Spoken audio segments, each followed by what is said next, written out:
Mangwanani Malelepo Vukenjani, Klekwas Vanave Africa. Welcome to Africa Good Morning, the news and current affairs show bringing you everything you need to know happening on the African continent and beyond. Let's have a look at some of the stories we'll be having a look at, keeping in mind that Arrie Hougaard will also join us with the South Africa report from Cape Town. Deadly flooding in Angola leaves dozens dead as rains batter Luanda and Benguela.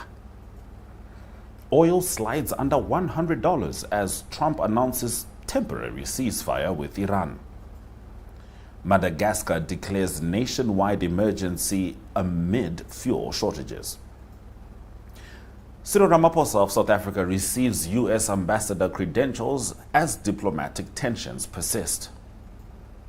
And in Namibia, Namibia's president delivers State of the Nation address with focus on infrastructure, jobs, agriculture, and education. DSTV 285, GOTV 25, oneup2.com, Network Media Hub, NTVAFRIKA.MY.NA are precisely where you can watch the show. My name is Ashwin Bedi. We'll get into our top stories shortly. Namibia is a land of movement, with waves that never stop reaching forward. Here, adventure is not something we search for. It is something we are born into. In every corner of this country, creativity rises from artists, from athletes, from dreamers. And when the world comes to explore Namibia, they discover something extraordinary. Because when sport moves people, creativity moves ideas, and tourism moves the world toward us. Something powerful happens. A platform where movement meets imagination, where industries connect, where opportunity grows, where Namibia's next chapter begins. Welcome to the Creative Sport Tourism Expo. Exhibit, partner, experience. Creative Sport Tourism.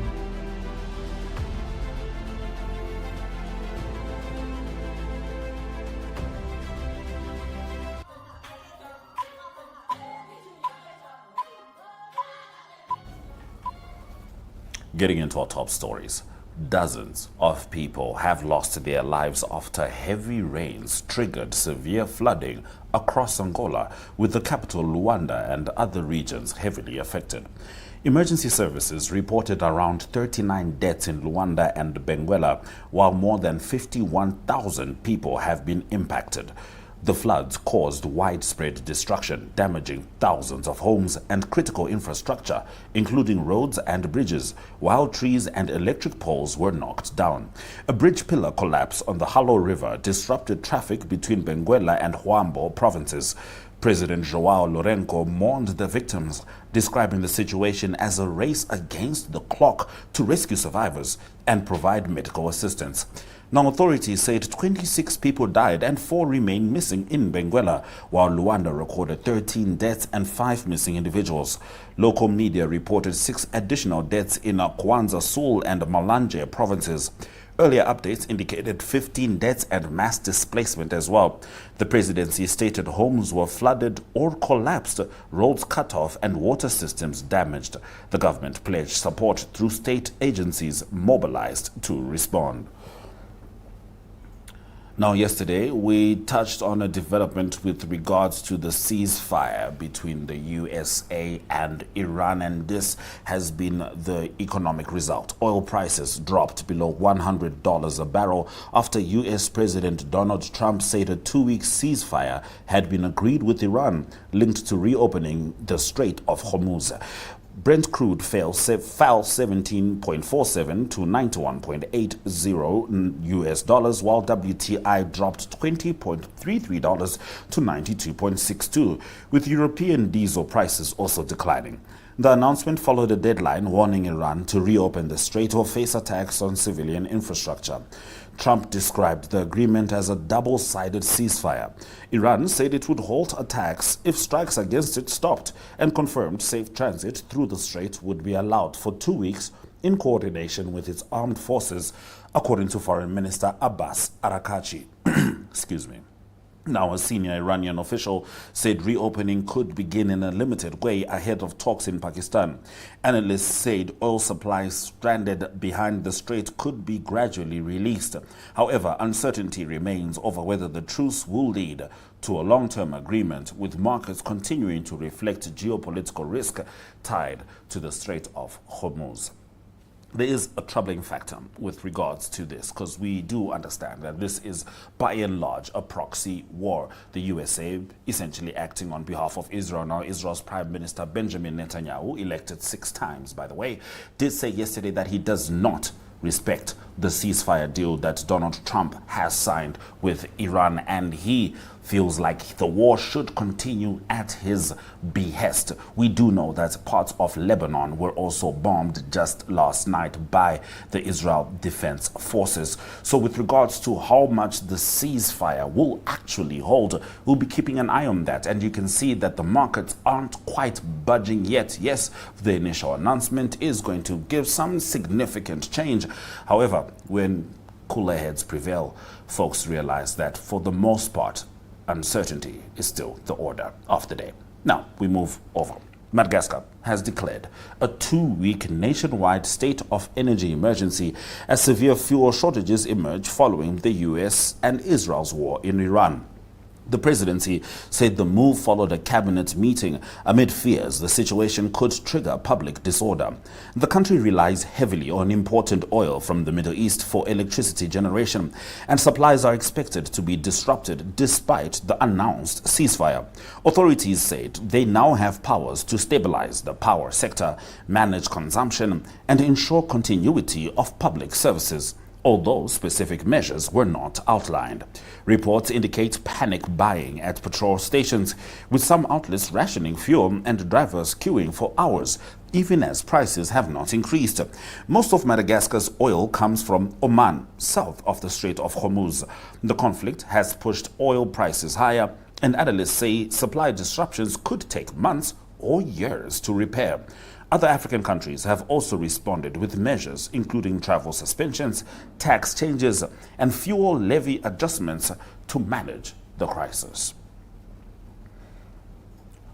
Now we swing over to South Africa and South Africa-US relations. To be more specific, we do know that Arrie Hougaard is going to give us a deeper dive in the South Africa report. But for now, President Cyril Ramaphosa formally received the credentials of U.S. Ambassador Brent Bozell during a ceremony in Pretoria, taking place amid strained relations between the two countries. Bozell, who assumed the role in February, had drawn criticism for remarks regarding South Africa's racial policies and court decisions. During the ceremony at Sefako Mahato Presidential Guest House, he expressed admiration for the country and spoke of shared values, stating his intention to strengthen ties. Ramaphosa emphasized that diplomats should respect sovereignty and raise concerns through constructive channels rather than public criticism. Relations between Pretoria and Washington have been under strain over several issues, including South Africa's genocide case against Israel and statements by Donald Trump regarding Afrikaners. Bozell had previously been summoned over remarks considered undiplomatic, including comments on an apartheid-era chant and empowerment policies. He later stated that the U.S. respected South Africa's judiciary. 19 of the envoys also presented credentials, with the United States remaining South Africa's largest trading partner on the continent. And we end our top stories with some innovation in Namibia. Minister of Works and Transport, Veiko Nekundi, has announced the introduction of a NaTIS on wheels mobile station, set to be rolled out in May to improve access to services in rural communities. The mobile units will provide over-the-counter NaTIS services to people who are unable to reach fixed offices due to long distances and time constraints. Each region is expected to receive 1 unit. Nekundi said many farm workers struggle to access NaTIS services, and the initiative aims to bring services directly to them. Each unit will accommodate up to 8 learners at a time, allowing around 40 learners to complete testing per day. The cost of each mobile station is estimated at 4.2 million Namibian dollars. Have a look. Finish 64 questions. The system also marks it by itself automatically. There will be an examiner in there just to invigilate the testing, and then after that, if you've passed your learner's license test, you can also have your learner's license certificate issued here at this office. Yes.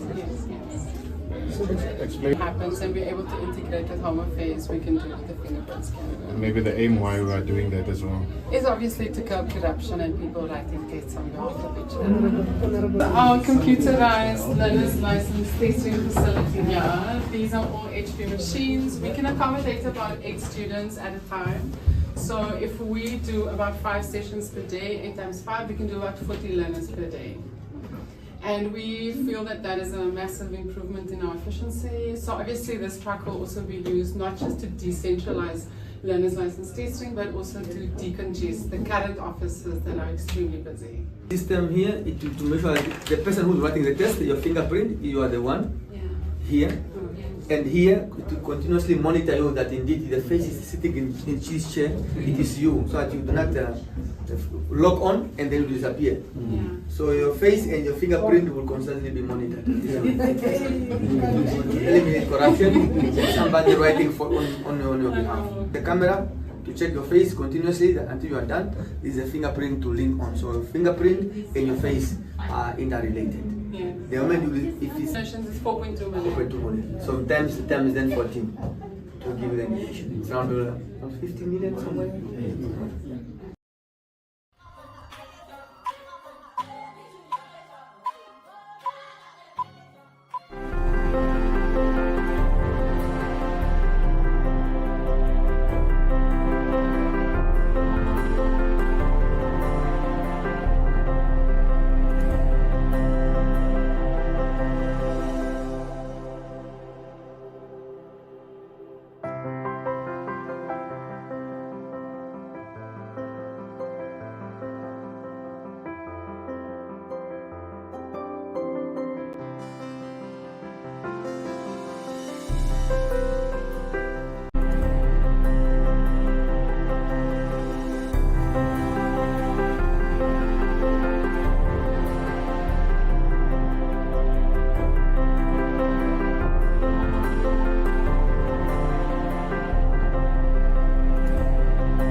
As promised, it's time for Arrie Hougaard to deliver the South Africa report. And in current affairs, President Cyril Ramaphosa welcomes the 2-week ceasefire between the USA and Iran. And also news with regards to a larger market share being taken by Chinese motor companies. Current news in South Africa is related to the Middle East still. That is still trending in South Africa. And South Africa, of course, also affected by what's happening in the Middle East. So also the rest of the world, specifically with the oil price and also diesel and petrol prices.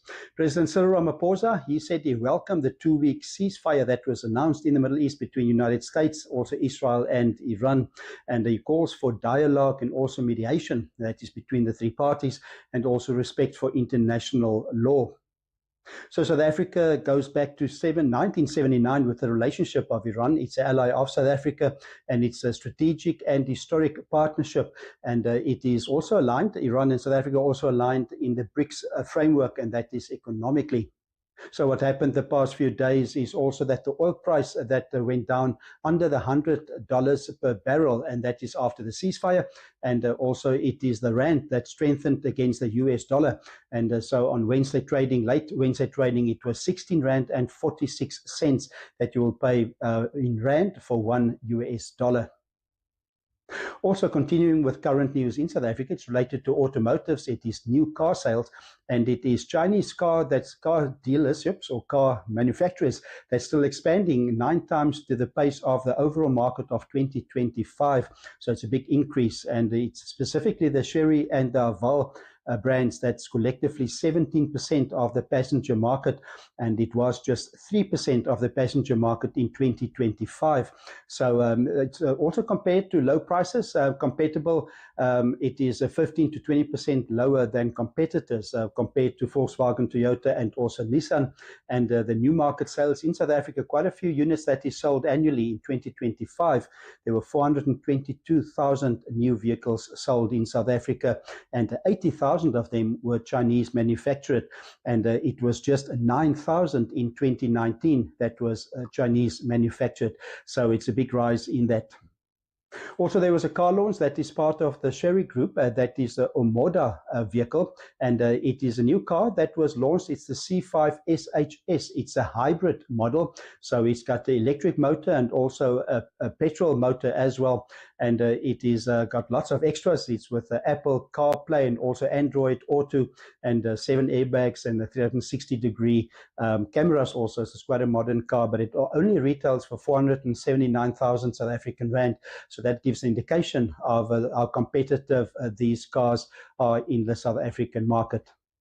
Then to close off the current news in South Africa, it's related to online gambling, and new figures that came out is that it's a big challenge in South African households at the moment, is specifically online betting. It is 85% of all betting that is going on, gambling that's going on in South Africa, online gambling. So the actual losses in 2025 for households was 52.3 billion South African rand. That is a huge number, and it is the net gambling outflow per family was 50 rand per family. That was in 2023, but now in 2025 it's up to 800 rand average, and specifically in the income group 8,000 rand a month to 15,000 rand a month monthly income.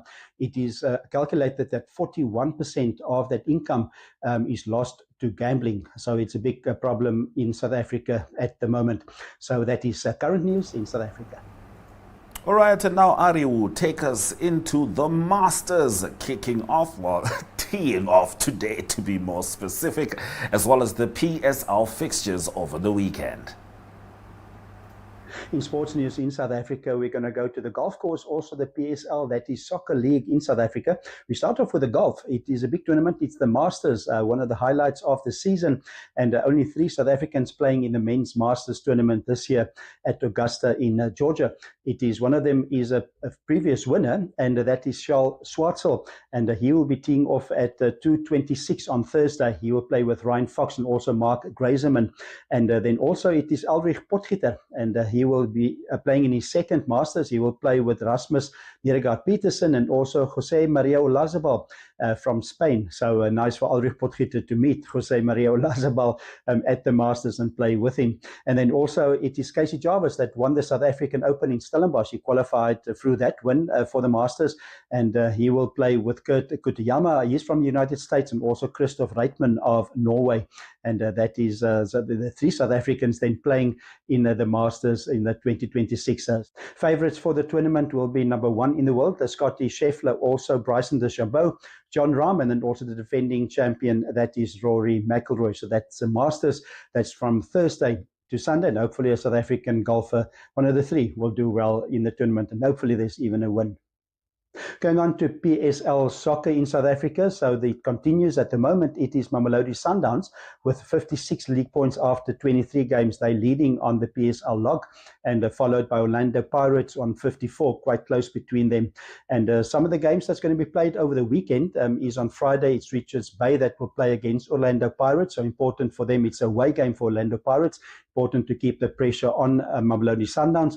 Mamelodi Sundowns will only play next week on the 15th of April, and they will play against Polokwane City, an away game. Other games on the weekend, on Saturday, it's Golden Arrows against Durban City, and then also Chippa United against Polokwane City. And it is also on Sunday. Kaizer Chiefs, they will play at home against TS Galaxy. That will be in the FNB Johannesburg Stadium. That will be 3 p.m. and that is on Sunday. So everybody trying to catch Mamelodi Sundowns. Amazing achievement for them in the past 7 seasons. They won the PSL 7 consecutive times. In the last 10 seasons, they won 8 titles, so dominating the PSL league in South Africa. So that is sports news in South Africa.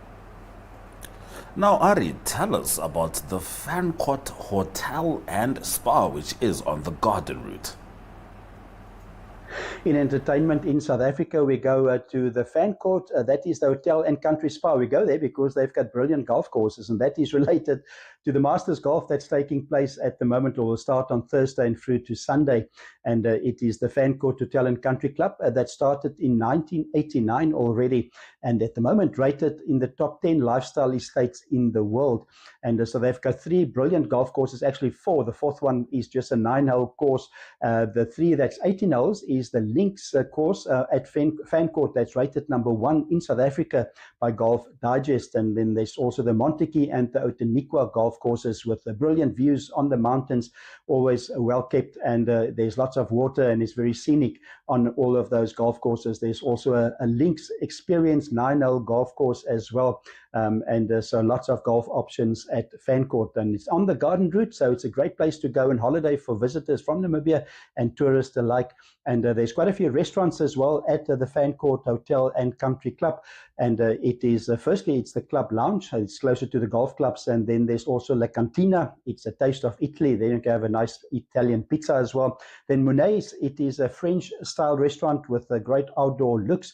And then Shinju, it is a Japanese restaurant. So lots to offer. And of course, accommodation as well. It's 5-star, that hotel and spa, and 115 rooms and suites that you can get to stay in at Fancourt. So that is a brilliant option. And then besides that, once you're in the hotel and you're staying there and you have played golf, there's other activities as well. It's leisure activities, they call that.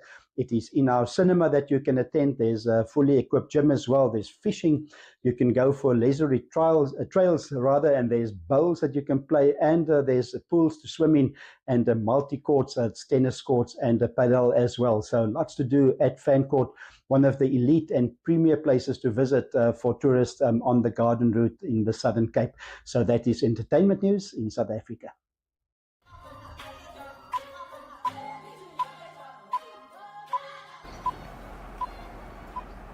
All right, as we close off the show, we get into Namibia's State of the Nation address, which was delivered yesterday. As President Netumbo Nandi-Ndaitwah said, government has begun upgrading sports infrastructure to meet international standards, positioning Namibia to host major events and boost revenue generation. She noted that 121 sites for community sports facilities have been identified, with designs for the first 28 already completed. She added that construction responsibilities have been decentralized in regional governments to fast-track delivery, with several regions already commencing planning and groundbreaking activities. In a State of the Nation address, she announced that the Youth Development Fund has approved 211 youth-led projects with a combined investment of 63.1 million Namibian dollars, expected to create 898 jobs nationwide.